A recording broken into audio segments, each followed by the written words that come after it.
ಇಂದಲ್ಲ ನಿಮ್ಮ ಮುಖವನ್ನು ನೋಡ್ತಾ ಇದ್ದೀರಿ, ಸಂತೋಷ ಲಹರಿಯಲ್ಲಿ ತೇಲಾಡ್ತಾ ಇದ್ದೀರಿ. ಮನಸ್ಸಿನ ಹದನವನ್ನವದನ್ನು ಸೂಚಿಸ್ತದಂತೆ ನಾನು ಗ್ರಹಿಸಿದ್ದು ಹೇಗೆ ಗೊತ್ತಾ?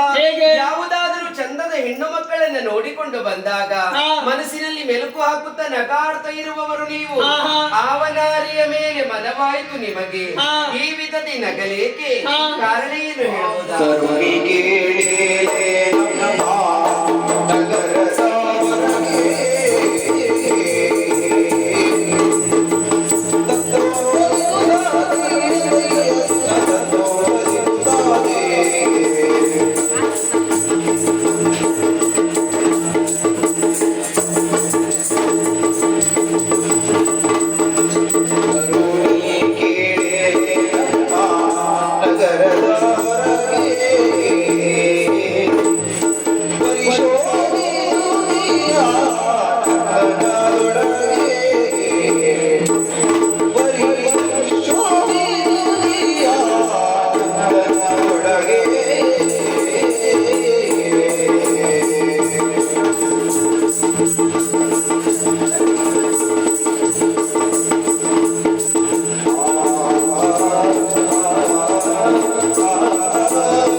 ನಂಗಷ್ಟಕ್ಕೆ ನಾನು ಯೋಚಿಸುತ್ತಾ ನುಗ್ಗುತ್ತಿರುವಂತಹ ಸಂದರ್ಭ ನಿನ್ನ ಊಹನೆ ಹೀಗ ಯಾವುದೋ ಒಂದು ಹೆಣ್ಣಿನ ಬಗ್ಗೆ ಆಲೋಚನೆ ಮಾಡಿ ನಗುತ್ತಾ ಇದ್ದೇನೆ ಎನ್ನುವುದಾಗಿ ಹಾಗಲ್ಲ.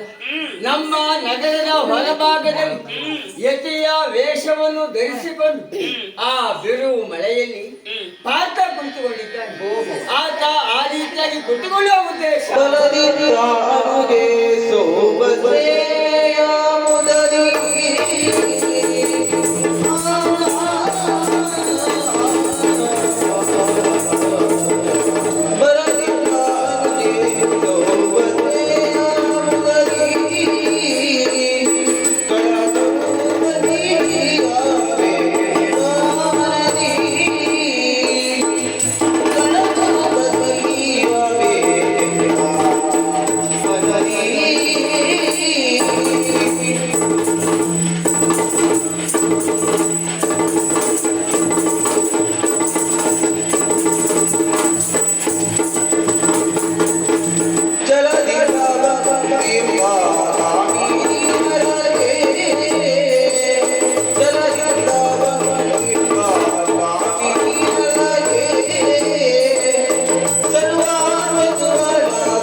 ಆತ ಆ ರೀತಿಯಾಗಿ ಕುಳಿತುಕೊಳ್ಳುವ ಉದ್ದೇಶ ನಾನೇ ಹೇಳಿದಂತಹ ವಿಚಾರ ತಂಗಿಯಾಗಿರುವಂತಹ ಸುಭದ್ರೆಯನ್ನು ಆತನಿಗೆ ಕೊಟ್ಟು ಮದುವೆ ಮಾಡಿಸಬೇಕು ಎಂಬುದಾಗಿ ನನ್ನ ಆಲೋಚನೆ.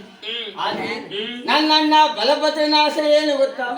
ಆ ಗೌರವನೇ ಕೊಟ್ಟು ಮದುವೆ ಮಾಡಿಸಬೇಕು ಅನ್ನೋ ಉದ್ದೇಶದಿಂದ ನಾಳೆಯ ದಿನ ದಿಬ್ಬನ ಕೂಡಿಕೊಂಡು ಬರ ಹೇಳಿದ್ದಾನೆ.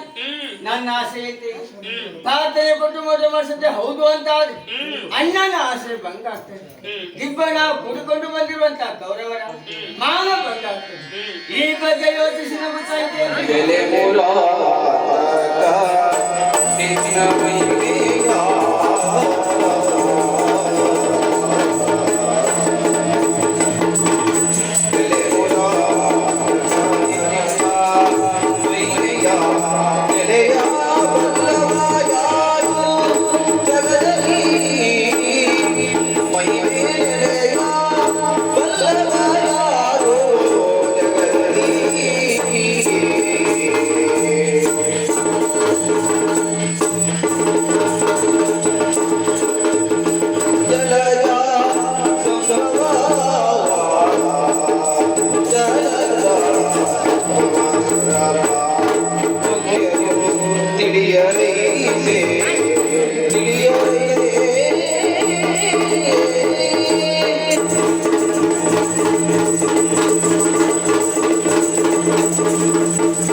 ಕೊಂದು ಮುರಾಂತಕ ಎನ್ನುವಂತ ಬಿರುದಿಗೆ ಪಾತ್ರರಾದವರು ನೀವು.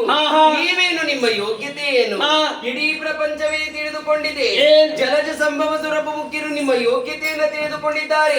ಈ ಮನೆಯಲ್ಲಿ ಶುಭ ಕಾರ್ಯ ಆಗ್ತದೆ ಅಂತಾದ್ರೆ ಅದಕ್ಕೂ ನಾನು ಸಹಕರಿಸ್ತೇನೆ. ನನ್ನದು ಒಪ್ಪಿಗೆ ಉಂಟು ಸ್ವಾಮಿ. ಹಾಗಾದ್ರೆ ನನ್ನ ನಿನ್ನ ನಮ್ಮವರ ಎಲ್ಲರ ನಿರೀಕ್ಷೆ ಸುಭದ್ರ ಕಲ್ಯಾಣದ ಶುಭವಾಗಲಿ. ಈ ಯಕ್ಷಗಾನ ಕಾರ್ಯಕ್ರಮವನ್ನು ಮಾಡಿಸಿದಂತ ಈ ಮನೆಯವರಿಗೆ ಆಯುರ್ ಆರೋಗ್ಯ ಐಶ್ವರ್ಯ ಸಕಲ ಸಂಪತ್ತನ್ನು ಅನುಗ್ರಹಿಸಲೆನ್ನುವುದಾಗಿ ಆರಾಧ್ಯ ದೇವರಲ್ಲಿ ಬೇಡಿಕೊಳ್ಳುತ್ತ ಮಂಗಳ ರಾಮ